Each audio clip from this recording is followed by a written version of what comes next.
Hello, you are very welcome to the podcast of Curious Souls. And you're welcome to leave anytime you want. I love this.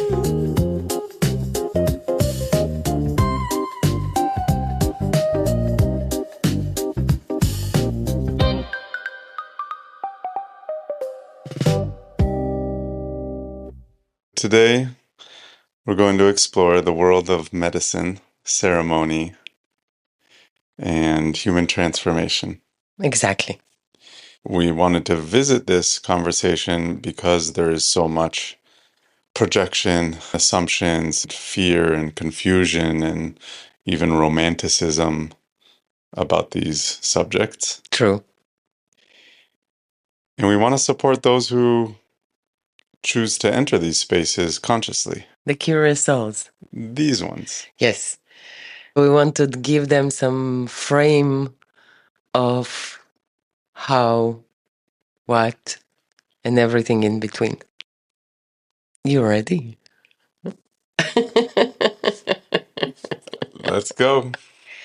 So, what is medicine for you?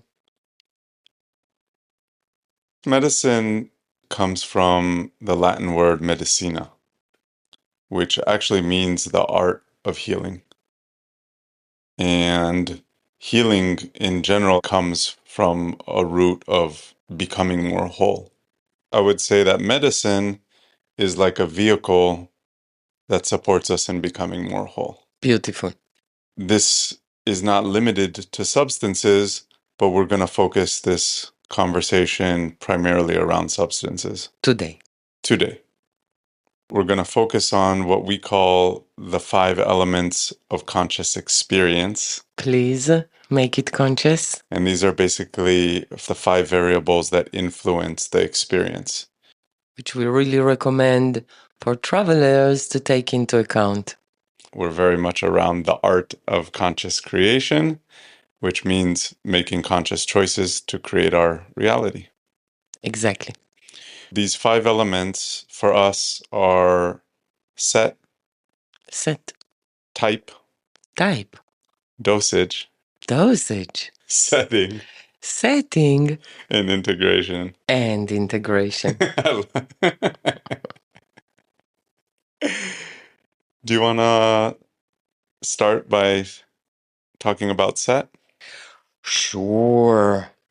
So, set is about what's happening to you internally.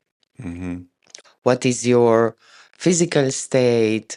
What is your emotional state? What is your psychological state when you're coming into the experience? All of your internal set that you bring with you to the experience. For example, if you come to the same place with the same people, with the same medicine, but you one time you come in depressed and the other time you come in love, you will have a completely different experience. Would you agree? Yeah, I think it's a great example. I've had this experience myself. Few times. The definitions a lot of people hold around set is limited to the mind, and we just expand that it's virtually everything happening internally, like what you're coming into the experience with. Exactly. And the mind is super important. And all of these things are giving some sort of structure for the experience to meet and co-create with. Because we know all of this, the way we start our ceremonies is usually addressing the mind. Because the mind is so present in the Western hemisphere, we tend to perceive reality through our mind first. What we want to do, we want to relax the mind, or even I will say better, to feed Mm-hmm. the mind, to give it some structure, to give it a mind map, some explanation, some boundaries about what are we going to do today? This relaxes the mind, it gives it perspective through which we influence the set of the person that is coming to journey with us. I think it's quite clear set is super important, and it's good for you when you're going to an experience with substances to consciously, I think that's the word that we will repeat today again and again, come in contact with what's happening with you. You know, like, for example, if you are weak, like I experienced in the last, I don't know, weeks, I'm super tired. To come into a ceremony when I'm super tired, it's different than to come into a ceremony when I'm energetic and full of life. And it's really good to take into consideration because it will impact the four other elements that we will be talking about today. There's something about the mindset we come in that is creating like a structure for the experience to move through. Intention is offering a direction for the experience. If you think of the journey being like water flowing, the intention is carving out a groove that we intend for the water to flow through. Yes.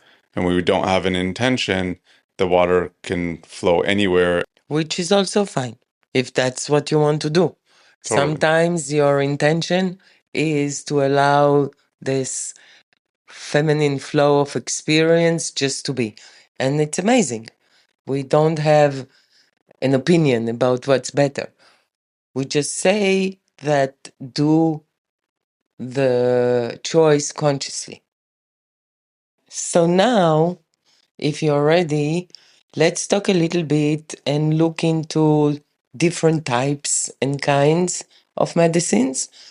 We perceive them as vehicles, and each vehicle is changing the form of consciousness through which we experience our reality, and we're traveling with this vehicle into and through an experience. Beautiful.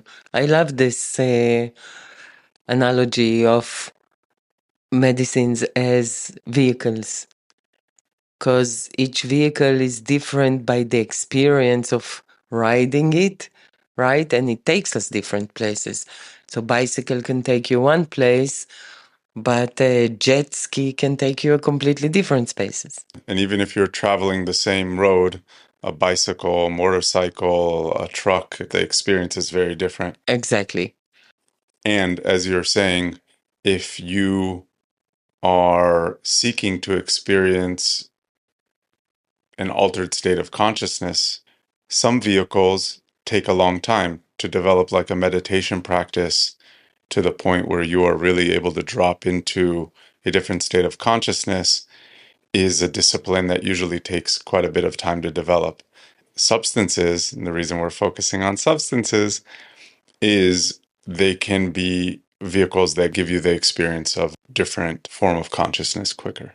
Exactly. I like to address it like a trampoline. You know, it's like you have a trampoline, you can jump higher, quicker, and have an experience that you might need years and years and years of studying how to meditate in order to have the same experience. So we work with what we call the medicine wheel of That's consciousness. that's what we do. So these are describing different forms of consciousness and different centers of intelligence that each one of us have. Yes. What the substances are doing, they're activating these centers of consciousness. Exactly. So the four centers are mind, body, heart, and spirit. And we like to organize them on a wheel where in the north we position the mind, in the south we position the heart, in the east we position the spirit, and in the west we position the body.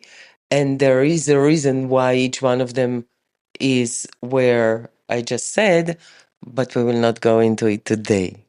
Maybe we just briefly go into it because we're already Okay. teasing them.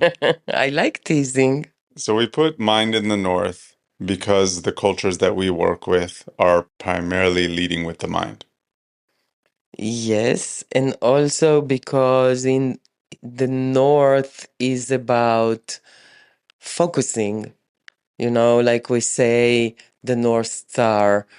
We even have a saying for this, right? It's like something that is connected in our meaning making To direction. to direction. Hmm. Exactly. Yeah, and that goes back to set. Exactly. So beautiful. We feel the balancing of the mind is the heart because the intelligence of the mind, and maybe we'll just start going into explaining what the gift and intelligence of each Please. center is. Yes. So for us, the mind is seeking understanding, and it's doing this through differentiation. Yes. So the mind is the one that recognizes that there's 1,000 shades of gray, for example. Yes. You know, the difference between a dark red and a bright red, and between you and me. And this allows us to name things and to organize things, to create direction. It's basically splitting the oneness of all, which is a truth, into defined things. That's actually part of what the mind is doing, is defining. Exactly. The opposite of this separation is connection, which is why we put the heart opposite to the mind. Yeah, I wouldn't say the opposite of the mind, but the What brings the mind into wholeness. exactly. So the mind separates, right? So it can recognize the heart. What it's doing is allowing the connection to each thing that the mind is separate. Because otherwise, the separation, that's what's happening in most of our people life, because our culture is teaching us the intelligence of the mind mainly. It teaches us separation. The heart allows to connect to each part that we are separating, and with this to create a unity Mm-hmm. through the connection of the heart. So the mind without the heart will create separation, and the heart will bring into it the ability to connect. And the heart without the mind doesn't distinguish between what to open its heart to, what to let in. Beautiful. They're both playing an important role in relationship to each other. Exactly. So if you have your heart very open and you perceive reality through your heart intelligence, most of the time you will lose yourself in others Mm-hmm. because you don't know how to separate even yourself from others. So you are like in the soup all the time, the intelligence of the soup, not the intelligence of the ingredients that are in the soup. Beautiful. When you have both of them together, that's the balance. That's when they balance each other, and that's when you can recognize and connect. Yes. Beautifully said. So then we have the intelligence of the body, which is around being present through experiencing sensation and embodiment. It's about bringing us to the here and now through being present with what is.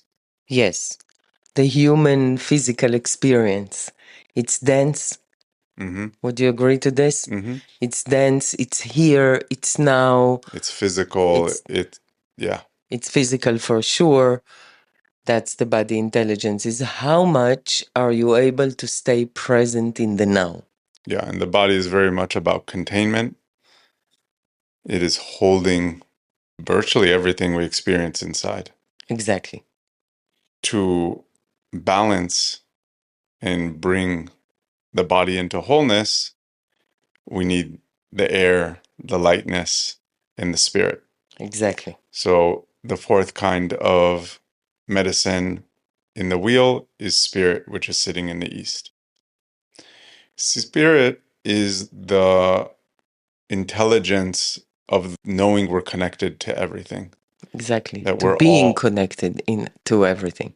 yeah, to be in connection, to experience the connection to all. Exactly. So on spirit medicine, we often will experience this oneness, we'll experience the loss of personal identity. We can even lose the experience of you and I in the vastness of all. Exactly. And then you can have all kinds of an experience that are out of the persona. And out of the five senses that the body is able to experience through the nervous system, through the eyes, through the mind, through the heart. These are the experiences of visuals, of ancestors, of past lives. It's a timeless world where you can time travel. It's No the time. quantum world. True. Timeless quantum world. And this is balancing the experience of the density of the body and the being in your body, in your present, right here and right now. Would you say that an unbalanced body becomes a little overdense, Yes. becomes heavy, Yeah. it can be depressed, Yes. it becomes stuck? Yes. And the unbalanced spirit is ungrounded. Yes. And lost in so much air. You know, there are people that are airy when they talk. At some point, you lose of, whoa, what? I tend to tell you in those cases, I understand every word, but I have no idea what they just said. Yeah, you say, I hear every word you're saying, but I don't understand anything. Anything, exactly. So this is when the spirit is out of balance. It's really common for spiritual people to feel like their body is a burden. True. That's very important. Can you say a bit more about this? I think that there's a lot of super spiritual people who feel that their body is like a cage, that it is a weight that is preventing them from being free. In some ways, for me, the intelligence of the spirit is seeking freedom. It's From the seeking, body. yeah, in general, it's seeking freedom. It doesn't like attachment. We are spiritual beings who are having an experience in a body. Spiritual people often feel like the ultimate state of being is to transcend this body and to be in oneness. I think it's beautiful. What we're curious to do is hold the intelligence and gifts of all of these centers of consciousness Yes. At the where same time. at the same time. And how do we expand ourselves to have an experience of oneness and freedom in the present moment, in the density of this life experience? Because we're in this life, we might as well. Enjoy it. Yeah, please. Yes. We spoke until now about two elements out of the five, right? We spoke about the setting and we spoke about the different kinds. I wanted to add that what these substances are doing, because we talk a lot about human transformation. And for us, transformation is changing the form of consciousness through which we experience and create our life. True. I wanted to touch on the reason we're working with these substances is in a journey, we are literally living a transformational experience. We're living in an experience where the form of our consciousness is changed by the substances. Exactly. And this is showing us what is possible. It is creating more awareness. Through more awareness, we have more choice. We have the option to become more conscious in our creation through choice. Yes. Many people know by now ayahuasca, for example, or psilocybin, right? Or cannabis for that matter, which Mm-hmm. is a very beloved medicine for us. All of those are spirit medicines, Primarily. primarily. Like all things in life, these medicines are somewhere in a spectrum on the wheel. So that they're all combining, they all have an element, spirit medicine like ayahuasca can have a lot of body, can have mind, can have a lot of heart in it in the experience, but it's primarily a spirit medicine. It's very nice that you bring it in. So there is a meeting point between the substance and the set and how you came into the medicine. This will change how the medicine affects you. And this sometimes, as we said, you can take the same medicine, you came in differently. So now you will experience ayahuasca through your body because you came with your body intelligence already activated or maybe stuck. Mm-hmm. And then the medicine will either support it or unlock it, and you will have an experience that is always a meeting point between the medicine and where is she on the wheel and where are you on the wheel when you are coming in. Because those are two different things. Where are you on the wheel? So, do you come in with your heart closed, with your mind scattered, with your spirit all over the place, or with your body very dense? It will completely impact your experience with the medicine that you are taking. With that, I would say that these medicines, if you come in with a closed heart, for example, and you are journeying with a heart medicine, often the experience you will meet is what is between you and an open heart, because the medicine will be leading you into the heart space. But if your heart is closed for whatever reason, you will often meet the things that are between you and experiencing an open heart. Exactly. That's why not always when we identify that the issue is a closed heart, we will choose a heart medicine. Sometimes we will choose a body medicine for this because there is a movement that can happen in your heart through your physical experience and vice versa, of course. Totally. I'm just saying it so the people that are listening to us will understand that it's not so simple. You know, it's not like if your body is closed, you take a body medicine. If your heart is closed, you take it's a bit more complicated than this. And saying that, still, it's really good for you to know how you come in. And this map of the four intelligence that we are talking about now can assist you to decide which medicine you are going to take. Yes. We talked about set and type. We did. Would you like to talk a little bit about dosage? I love talking about dosage. If you look at dosage, you need to take into account a few things. First, each one of us is a unique human being. What is a lot for one might be very little for another person.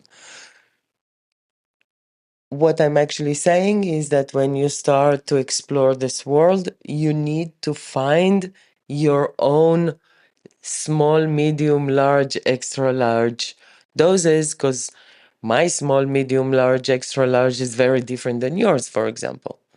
Right? So I can tell you, I want to go on a medium journey, and you will give me your medium, which is not exactly the thing we want to do, right? So, first, identify your own small, medium, large, extra large, to excel, etc. The second thing is that maybe you can look at it as an arc. From one side, you have a small amount, from the other side of the arc, you have a big amount. A small amount will allow you more agency in the journey, will allow you to stay more present in your body, in your mind, and be more aware to what is happening for you in the journey. Many times, those are journeys with more realizations, for example, with more connections that you can make and understandings that you can get out of the ceremony. It's easier to facilitate someone. I don't know if easier, but it's different To facilitate someone that is on low amount, we can do, for example, much more conversations. Yeah, I would say it's easier to facilitate with the mind. Thank you. Intelligence. Yeah. The mind is much more online with small dosage, whereas the large dosage, well, I'll let you get into that. The bigger amount will take you more towards initiation, meaning you will have a profound experience that has less mind in it and more experience. Can you give us an example, maybe? What do you mean? You have an example in mind? I didn't have one, but I can say that the larger dosage typically takes us deeper into the subconscious. The things that we've suppressed, avoided, rejected. Things that we are mainly unaware of. Exactly. Yeah. Yeah. So it will take us bigger amount, will take us quicker and more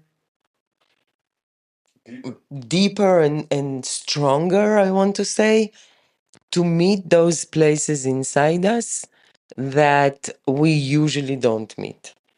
These faraway places that we don't normally travel to. We perceive bigger amounts more like an initiation, something you go through when you are ready to push through something. Usually, when we are working with our clients with bigger amounts, we will do it in a private setting, for example, not in a group setting. We will be with this person throughout their whole journey. The facilitation is very different there. Super important. Yeah, we'll get into setting, but setting becomes increasingly more important the bigger the dosage is. Exactly. And it's really recommended to have someone that knows what they are doing if you're going to a ceremony with a big amount. The more dosage you take, the less agency you'll have. So you're actually more vulnerable. Now, invulnerability is more potential. It can be more potential to deepen a wound and create a new trauma, and it can be a potential for an initiation, as you said. And the difference will largely be in the setting because once you've decided to take a large dose, then you'll be going deeper into the feminine experience, and it will be helpful to have a masculine holding, directing, meeting you in this experience to support you to move through these fears and limitations that you will likely meet along the way. True. There is another thing I wanted to add to this. There are many people, especially in the beginning, that arrive to us and they would say, I have control issues. I'm afraid to lose control. And they usually say it because they have an experience of losing control and this being very scary. We believe that there is a way to work with the system and not break the system. If you have control issues, we want you to have control.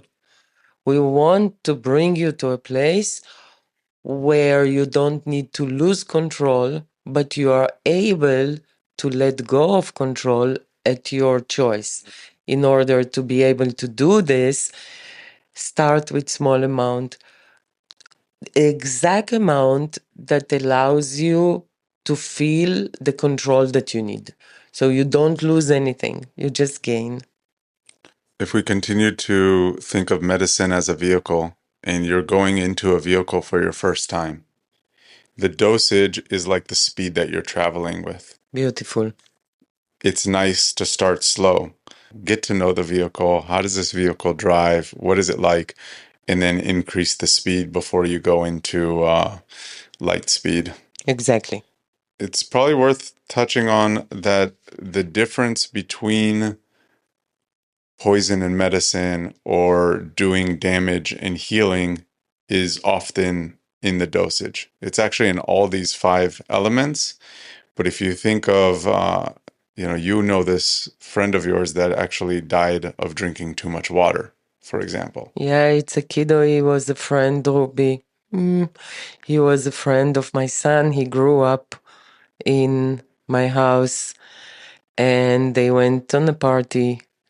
He died from poison of water, like he didn't have enough Electrolyte. electrolytes in the body and the water did not absorb. And he literally passed away from too much water. We know the saying, too much of anything can kill you, and not enough of things can also kill you. Yes, exactly. How about we talk a little bit about setting? We have set, we have type, and we have dosage. Let's talk about setting. What is it? Why is it important? If set is the internal environment, setting is the external environment.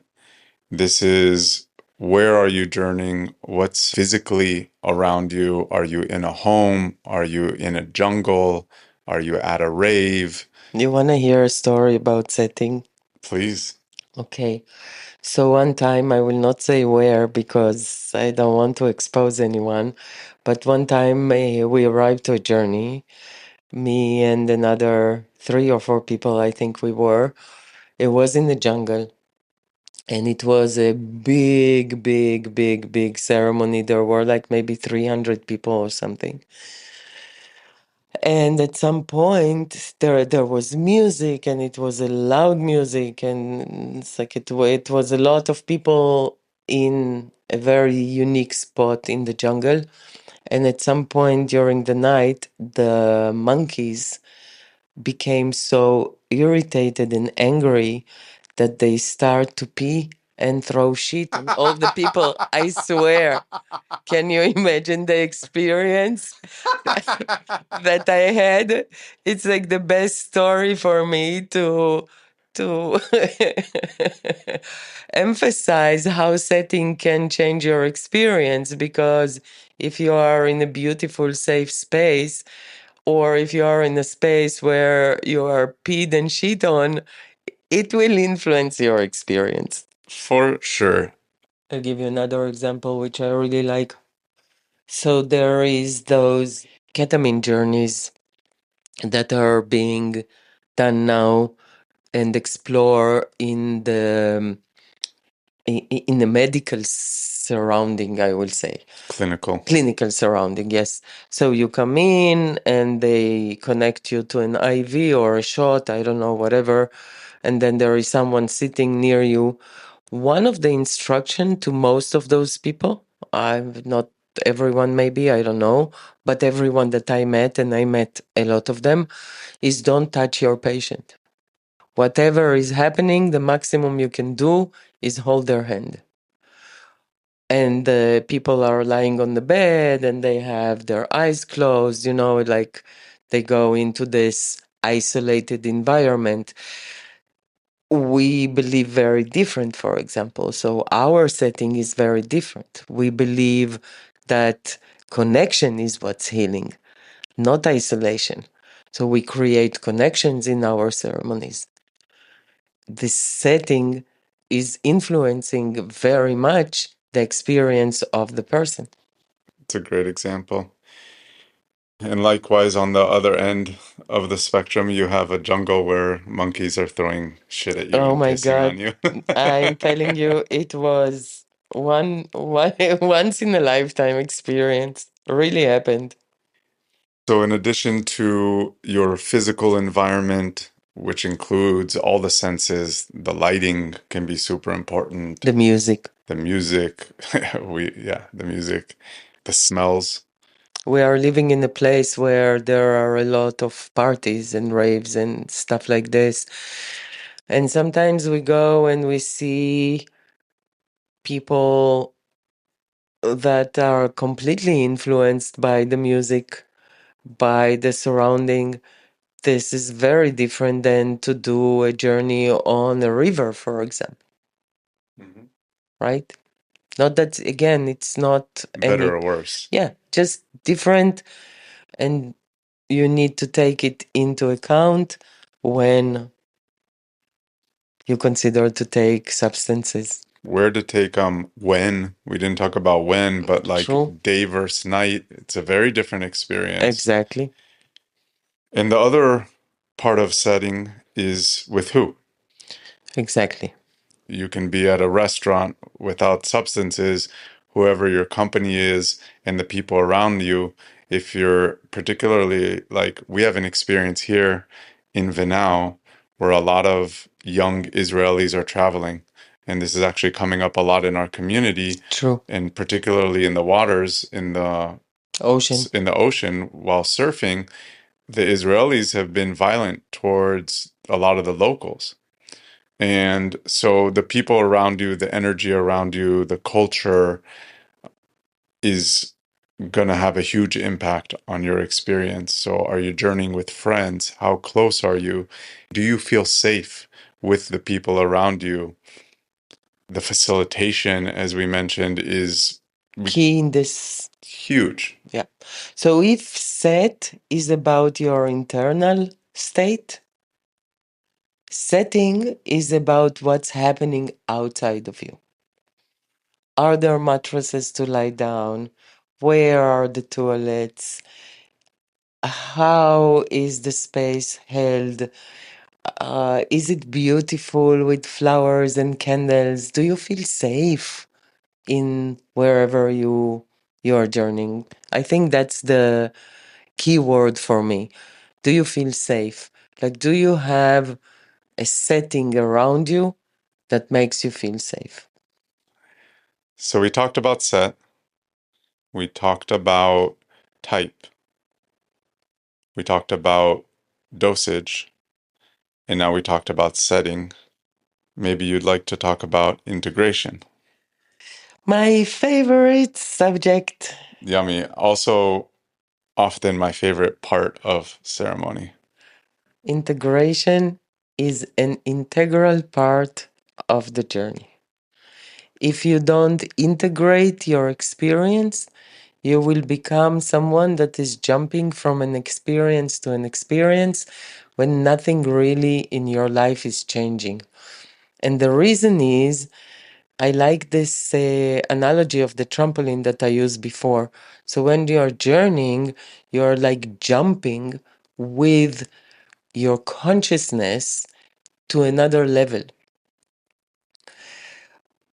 But if you want to stay in this level that you experience, you then need to do all the way from where you started before the medicine and arrive to the level of consciousness that you experience when you were on medicine.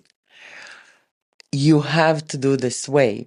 And this way is by unlocking all the four intelligence, the body intelligent, the mind intelligent, the spirit intelligent, and the heart intelligent. So for me, integration is about how do I activate all those four intelligence to harvest the experience that I had with the medicine.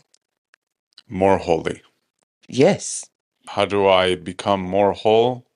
By integrating my experience through all four centers of consciousness. exactly. Beautiful. I like that. Yeah. So we hold after every ceremony an integration session, the day after usually, where you start processing with your mind, with your body, with your heart, and with your spirit, actually what happened in the space for you and for the other travelers. It's a chance to begin giving words to what you experienced, because in the experience, we often have no words to describe what it is.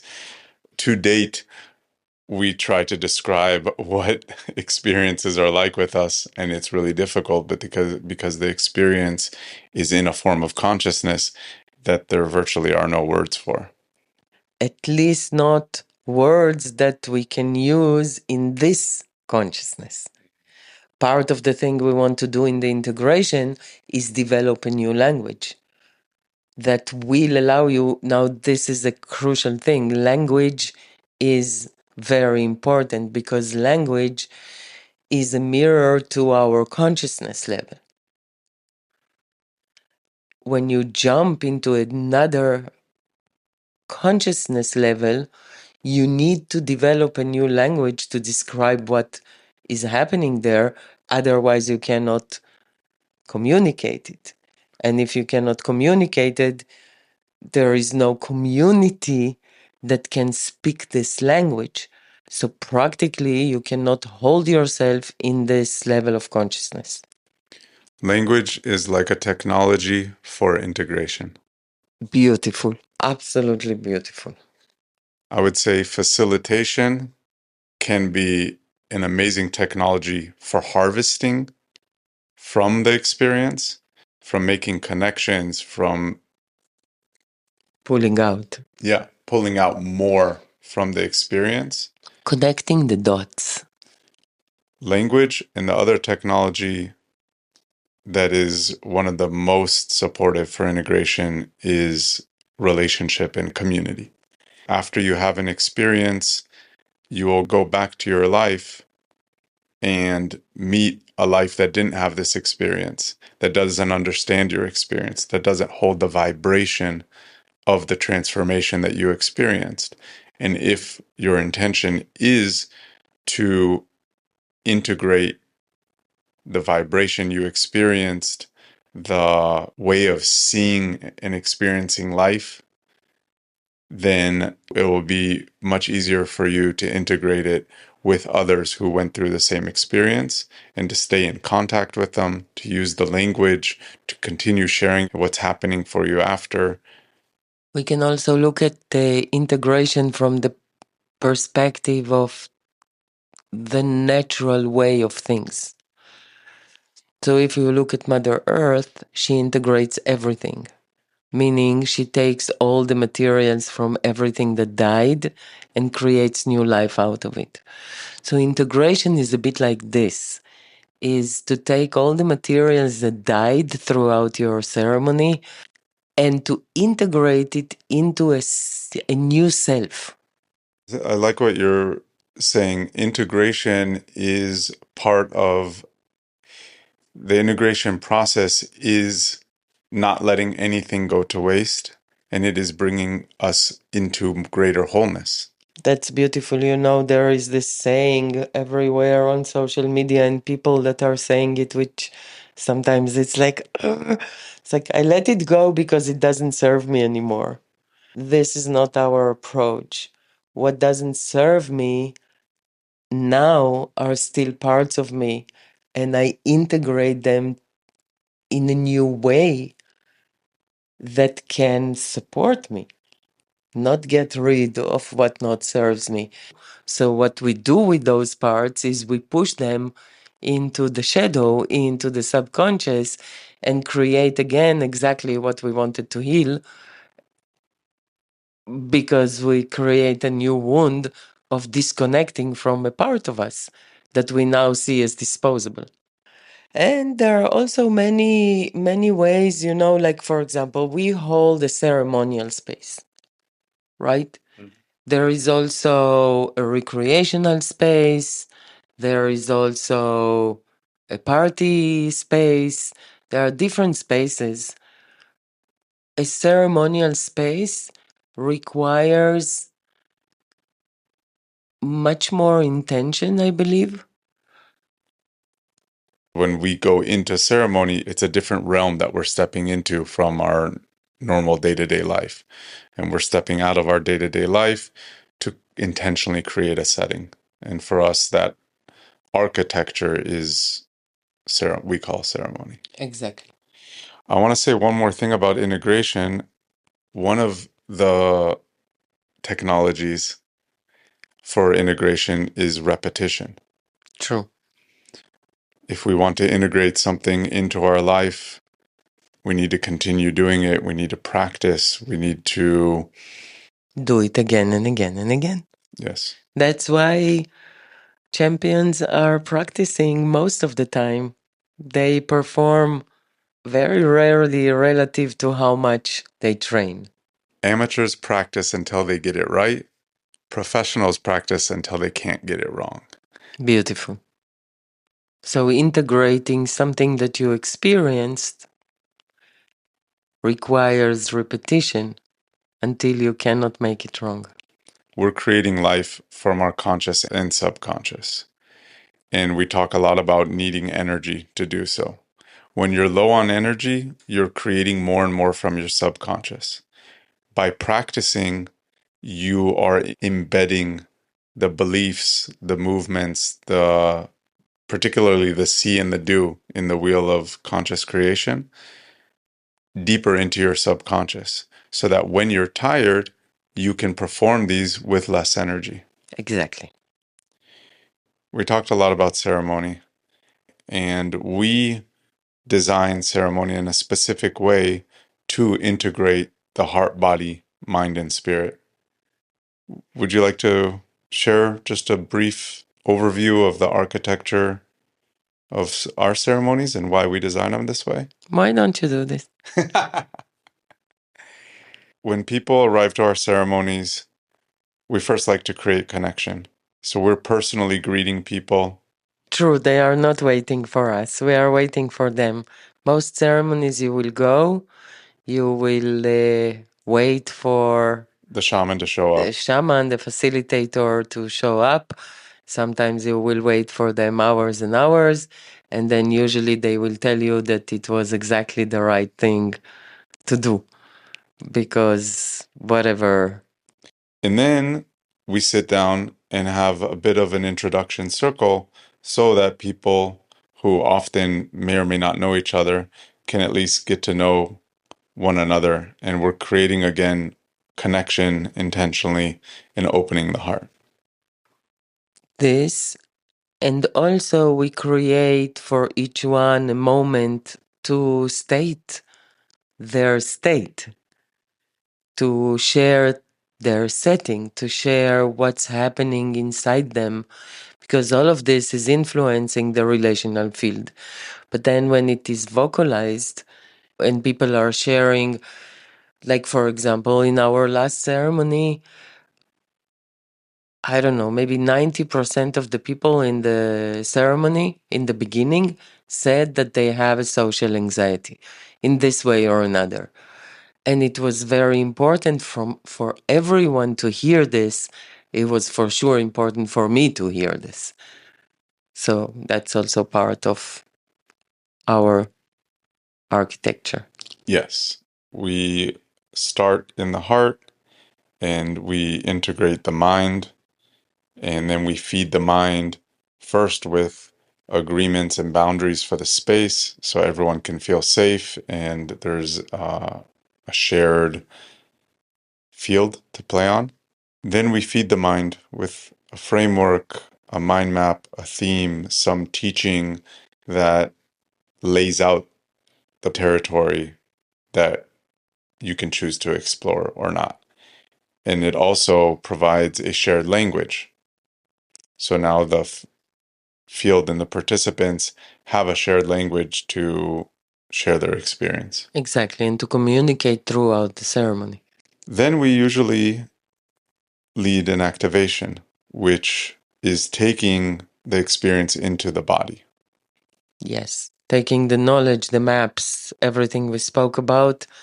And all the set, everything that's internally present for everyone, their emotional state, their nervous system, their physical state and psychological state, and bringing it into a lived experience in their body to connect them to what is present for them. Connect them and connect us. And if listeners are curious, we have activations that were recorded live on this channel.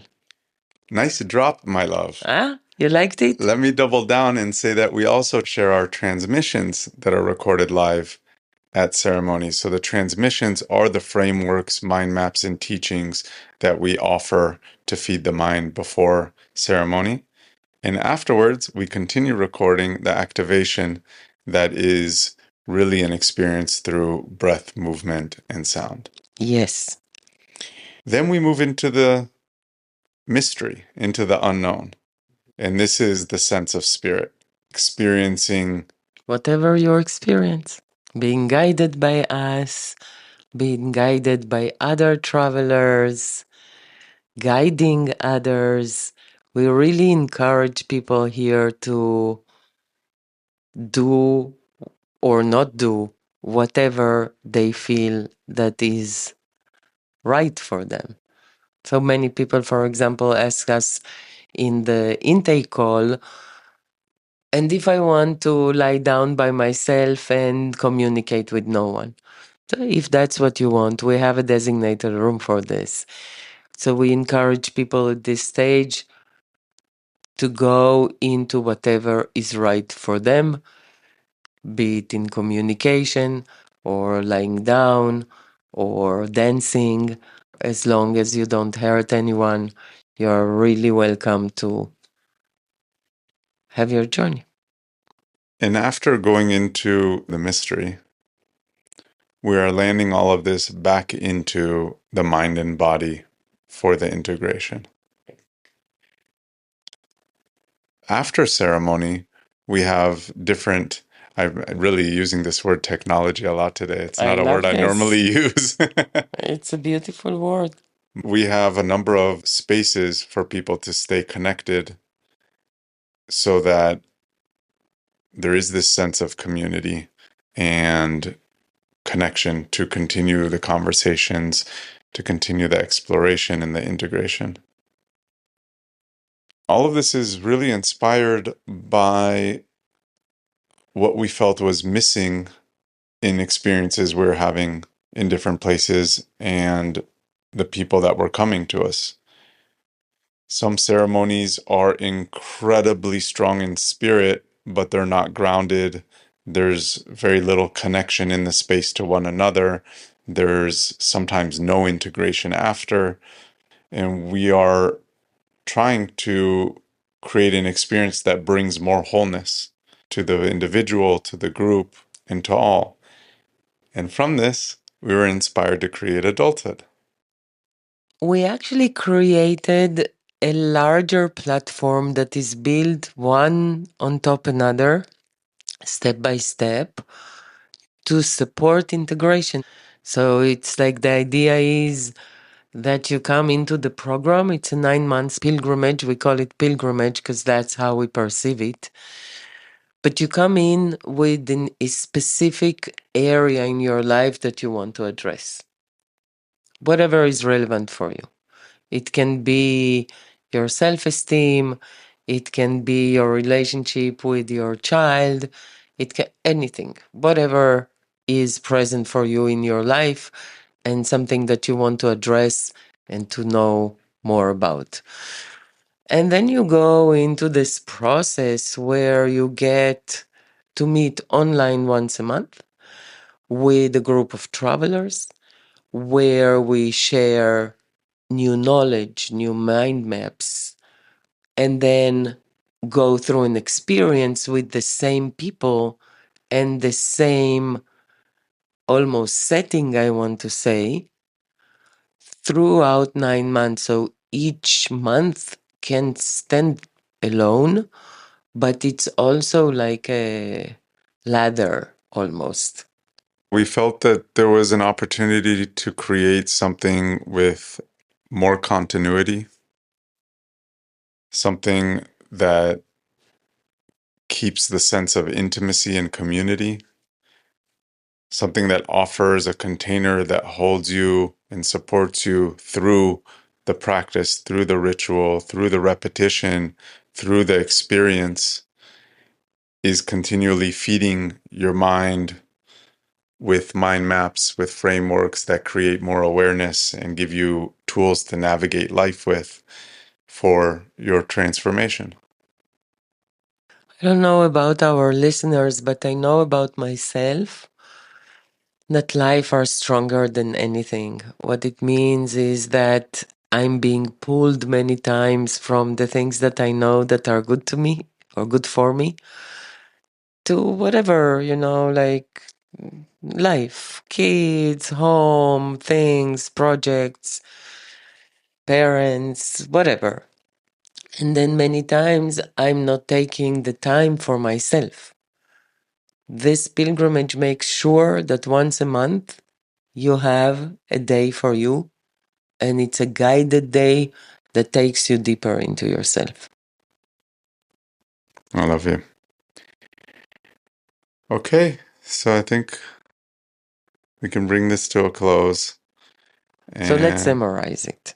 When you are thinking about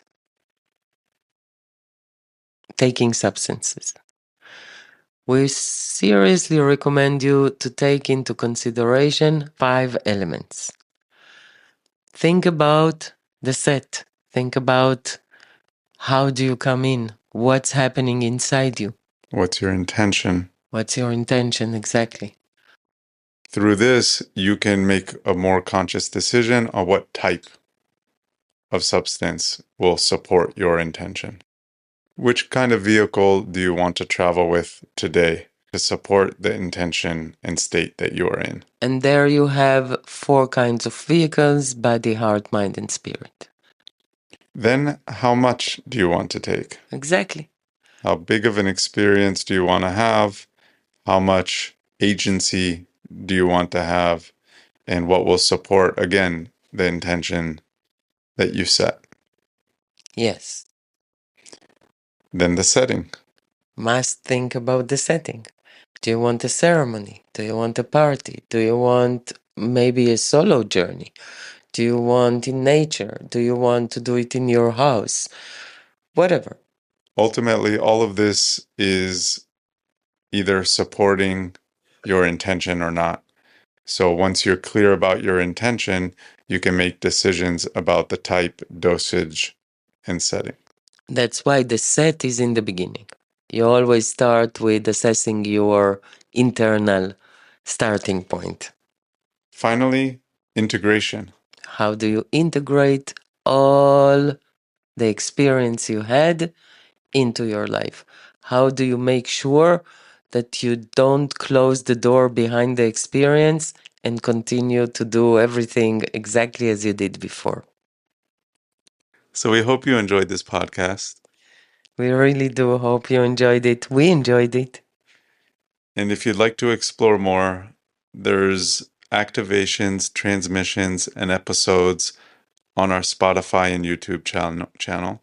You're so welcome to hit subscribe so you will not miss anything. And so you can support us Please if that's support something you us. want to do. Uh-huh. And of course, check out our website where we have upcoming events and different experiences for you to explore. In different places in the world. Come play with us. You've been listening to Lilit and Omer. Two curious souls. When we're not recording podcasts, we're creating sacred spaces for self-relational and spiritual exploration. We offer private retreats tailor-made exactly for you. We also hold ceremonies, intimate, private, or community. All the way to our 9-month pilgrimage called adulthood. We utilize the intelligence of plants To guide you to meet yourself and each other more truthfully playfully. and with a lot more wonder. Check out our website, CuriousSouls.fun. not .com, .fun.